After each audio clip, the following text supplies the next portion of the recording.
प्रिय स्टूडेंट्स, आज मैं आपको केंद्रीय अंतर्वेशन यानी कि सेंट्रल डिफरेंस इंटरपोलेशन फॉर्मूला करवाऊंगी। हमने जब पिछले चैप्टर्स में पढ़ा उसमें हमने न्यूटन का फॉरवर्ड डिफरेंस, न्यूटन का बैकवर्ड डिफरेंस पढ़ा था, जिसमें मैंने आपको बताया था कि यदि हमें जो गिवन वेरिएबल्स हैं और हम जिस पर इंटरपोलेशन निकालना चाहते हैं वो बहुत शुरू में हो तो हम फॉरवर्ड फार्मूला काम में लेते हैं। यदि हमारा जिस पे हमें इंटरपोलेशन कैलकुलेट करना है और वो सबसे लास्ट में है x के मानों में, तो हम बैकवर्ड फार्मूला काम में लेते हैं। असमान अंतराल में तो अलग ही है, क्योंकि अंतराल ही समान नहीं है, इंटरवल ही इक्वल नहीं है। अब आते हैं, यदि हमारे पास में बीच के किसी x के बीच के किसी वैल्यू के आसपास हमें यदि इंटरपोलेशन कैलकुलेट करना है तो हम काम में लेते हैं केंद्रीय अंतर्वेशन सूत्र।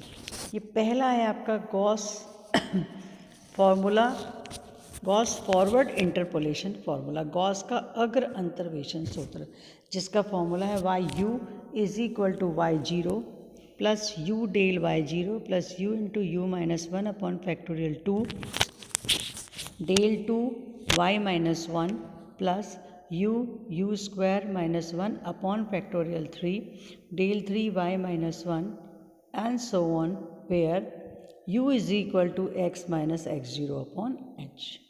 यहाँ हम क्या करते हैं कि जब हम u को x minus x0 upon h रखते हैं तो हमारा जो u के मान होते हैं वो x0 पर 0, फिर इस तरह से कि जब अपन टेबल बनाएंगे u की तो -3 -2 -1 0 1 2 3, यानी यूनिट डिफरेंस, यूनिट इंटरवल, इकाई अंतराल वाले मान के कॉरस्पॉन्डिंग हमें f -3 f -2 f -1 f0 f1 f2 f3 मिलेंगे।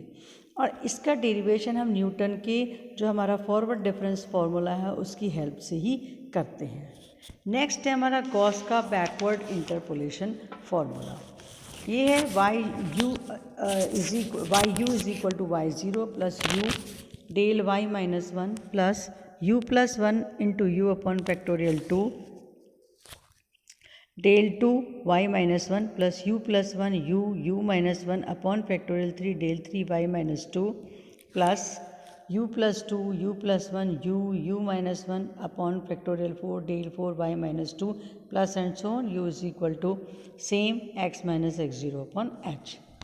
यहाँ हम ये देखते हैं कि जब जैसे फर्स्ट टर्म 0 के लिए है y0, सेकेंड टर्म हमारी -1 है, उसके साथ -1 के लिए है तो उसके साथ आ रहा है u, फिर आ जाता है u प्लस 1, अभी एज इट इज़ रहेंगे, यहाँ u माइनस 1 मल्टीप्लाई हो जाएगा। सेकेंड में u प्लस 1 u माइनस 1 रहेंगे, u प्लस 2 आएगा। नेक्स्ट में ये टर्म एज इट इज़ रहेगी, u माइनस 2 आ जाएगा। इस तरह से हम आगे बढ़ते जाते हैं। नेक्स्ट आता है स्ट्रिलिंग इंटरपोलेशन स्ट्रिलिंग फार्मूला। आपको जो चार फार्मूले हैं उनमें से किसी को भी हम यूज़ कर सकते हैं। स्ट्रिलिंग फार्मूला इनफैक्ट गॉस का फॉरवर्ड फार्मूला और बैकवर्ड फार्मूले का एवरेज है, औसत है। ये किसके बराबर हो जाएगा? y(u) = y0 plus u del y0 plus del y minus 1 upon 2 plus u square upon factorial 2 del 2 y minus 1 plus and so on, where u = x minus x0 upon h। Next है हमारा vessels का formula. Vessels में क्या होता है, हम थोड़ा सा जो अपना बैकवर्ड फार्मूला है उसको चेंज कर देते हैं और फिर दोनों का एवरेज ले लेते हैं। तो बेसल फार्मूला हमारे पास आ जाएगा y(u) = y0 plus y1 upon 2 plus u minus half del y0 plus u into u minus 1 upon factorial 2 del 2 y minus 1 plus del 2 y0 upon 2 where and so on, where u is x minus x0 upon h। अब आप किस तरीके से u calculate करना है, किस तरीके से x कैलकुलेट करना है, उसके लिए मैंने आपको हर का एक दो क्वेश्चंस ले लिए हैं और ये अनसॉल्व क्वेश्चंस हैं। सॉल्व आप बुक में से देख लेंगे अब देखिए इनको सॉल्व करने के लिए यू कैसे कैल्क बनाते हैं वो भी मैं इसी में सिखाऊंगी आपको। हमें यहाँ पे एक क्वेश्चन दिया हुआ है, गॉस अग्र अंतर्वेशन सूत्र से y30 का मान ज्ञात कीजिए, जहाँ दिया जाता है x is equal to 21, 25, 29, 33 and 37 और कॉरस्पॉन्डिंग एफ एक्स की वैल्यू दी हुई है, आपको दिख रही होंगी 18.4708, 17.8144, 17.1070, 16.3432 एंड 15.5154। यहाँ इसने लिखा हुआ है कि आपको गॉस के अग्र अंतर्वेशन सूत्र से फॉर्मूले से ही कैलकुलेट करना है, वरना यदि हमें केवल 30 ही पूछा जाता कि भाई 30 का मान ज्ञात कीजिए। अब 30 क्या है, 21, 25 शुरू में, 33, 30 तो 29 के पास में यानी कि सेंटर में हमें इंटरपोलेशन करना है। इसलिए हम सेंट्रल जो अभी अपन ने फॉर्मूले पढ़े इंटरपोलेशन, उनमें से हम चारों में से किसी का भी यूज़ कर सकते हैं। अब क्योंकि लिखा हुआ है इसलिए हम कॉस के अग्र अंतर्वेशन को यूज़ करेंगे। अब देखिए, क्योंकि हमारे पास में 30 के पास कौन है 29, तो हमने x0 तो है वो 29 ले लिया। अब हमें क्या करना था, x minus x0 upon h is your u। तो यहाँ x हो गया 30, x0 हो गया 29, तो वैल्यू कैलकुलेट करने पर आ गई। और जो इंटरवल है वो 4 का है, तो x minus x0 upon h is equal to 0.25। अब आप टेबल देखिए, x की वैल्यू 21, 25, 29, 33 और 37। हम x के जो वेरिएबल है उसको u में कन्वर्ट कर देंगे। तो अब u कितना हो जाएगा, देखिए x कितना था हमारा 30 जो अननोन था। जब हम यहाँ कैलकुलेट करेंगे फर्स्ट, तो x मेरा 21 हो जाएगा। तो 21 minus 29 upon 4 that is -2। Second 25 minus 29 upon 4 that is -1। 29 minus 29 upon 4 0, 33 minus 29 1 and 37 minus 29 upon 4 is 2। In fact जैसे ही हमने इसको 29 माना को x0 माना, उसी समय हमें ये पता चल जाएगा ये 29 पर u की वैल्यू 0 होगी। तो ऊपर -1 -2 आएंगे और नीचे 1 2 3, मतलब एक 1 का हमारे पास इंटरवल रहेगा। अब आपको वायु तो पहले से ही दे रखे थे, टेबल जैसे हम अब तक बनाते आए हैं वही आपने जैसे टेबल अपन फॉरवर्ड डिफरेंस की बनाते थे, हमने इसमें पूरी टेबल बना ली और हमारे पास डेल फॉर वायु आ गया -0.0022। अब फॉर्मूला अप्लाई किया, Y U is equal to कौन सा, Gauss forward formula, Y U is equal to y0 plus U del y0 plus U into U -1 upon factorial 2 del 2 y -1 plus U into U square -1, U plus 1 था तो हमने U square -1 square upon factorial 3 del 3 y -1 and so on. y0 में कौन सी value रखी जाएगी, जो 29 के सामने, दैट इज 17 पॉइंट। अब इस जैसे अपन पहले केसेस में फॉरवर्ड या बैकवर्ड डिफरेंस लेते तो हम सबसे ऊपर वाली वैल्यू, यहाँ ऐसा नहीं होगा। यहाँ 0 का मतलब 0 पर y की वैल्यू, तो 17.1070, यू हमारा 0.25 था ही। अब डेल y 0 क्या हो जाएगा, 0 पर तो है, उससे नेक्स्ट तो कितनी जगह 0.7638, हमने ये सब्सटीट्यूट कर दी। नेक्स्ट डेल 2 y -1, बाकी आपको वैल्यूज एज इट इज़ रखनी है। अब मुझे चाहिए डेल 2 y -1। अब देखिए डेल y -1 कितना है 17.8144, डेल y -1 कितना है -0.7074, डेल 2 y -1 कितना हो जाएगा 0.05643। अब देखिए मैंने इसको रखा है 64 करके।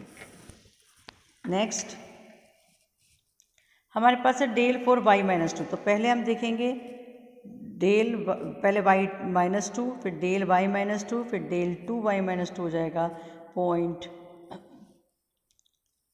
हमने रखा है 0.560, del 4 y -2 sorry, del 4 y -2 हमारे पास हो जाएगा 0.0076।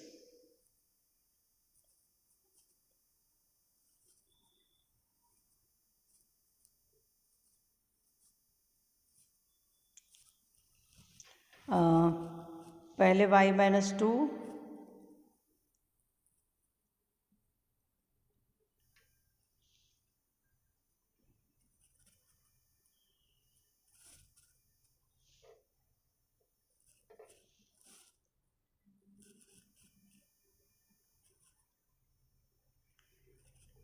और नेक्स्ट है मेरे पास में del 5y-2।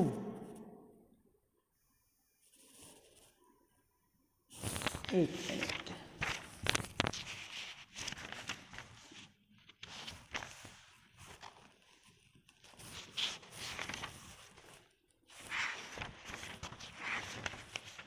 अब हम इस कैलकुलेशन को जब करेंगे,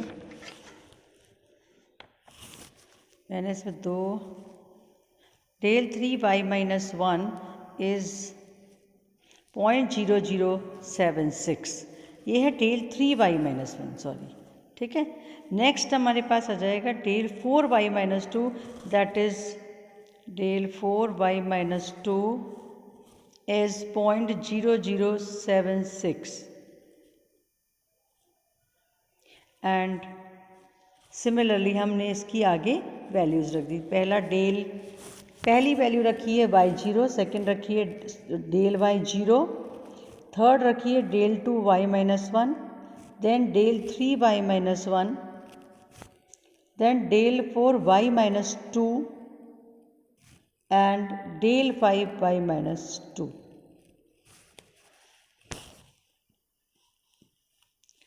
इसको कैलकुलेशन करने पर हमारे पास आ जाएगा 16.921593। सिंपल कैलकुलेशन कैलकुलेटर से की हुई है। नेक्स्ट है हमारे पास में निम्न सारणी से गॉस के अग्र अंतर सूत्र द्वारा x की = 3.75 पर y का मान ज्ञात कीजिए। अब देखिए जो x के मान दिए हैं वो दे रखे हैं 2.5, 3, 3.5, 4, 4.5 एंड 5। अब क्लियर दिखाई दे रहा है 3.75 बिल्कुल इस टेबल में जो x की वैल्यूज़ दी हुई हैं उनके मिड में आ रहा है, इसलिए हमने x0 ले लिया 3.5 को। x हमारा 3.75, तो u हो जाएगा 3.75 minus 3.5 upon 0.5, because 0.5 is interval. ये आ गया 0.5। अब बिल्कुल वही formula, 2y0, 2y-1, then y-2 and so. अब देखिए पहले टेबल बना ली हमने, अब मैंने इसमें एरो भी लगा दिया है। देखिए क्या क्या वैल्यूज़ ली हमने। सबसे पहले इस समय 3.5 को 0 लिया है, तो देखिए 3.5 के सामने u की वैल्यू 0 और ऊपर -1, -2, नीचे 1, 2, 3। इसी तरह से ऊपर -1, -2, -3 और जो वैल्यूज़ होती है उसके अकॉर्डिंग आ जाता, और नीचे 1, 2, 3 आ जाएगा 0 के। अब हमने सबसे पहले कैलकुलेट किया y0 हमारे पास हो गया 20.225। फिर u del y0, u is 0.5 and del y0 हो जाएगा मेरे पास में -1.581। फिर u into u-1 upon factorial 2। Then next हो गया मेरे पास में del 2y-1। अब देखिए del 2y-1 हो जाएगा 0.237।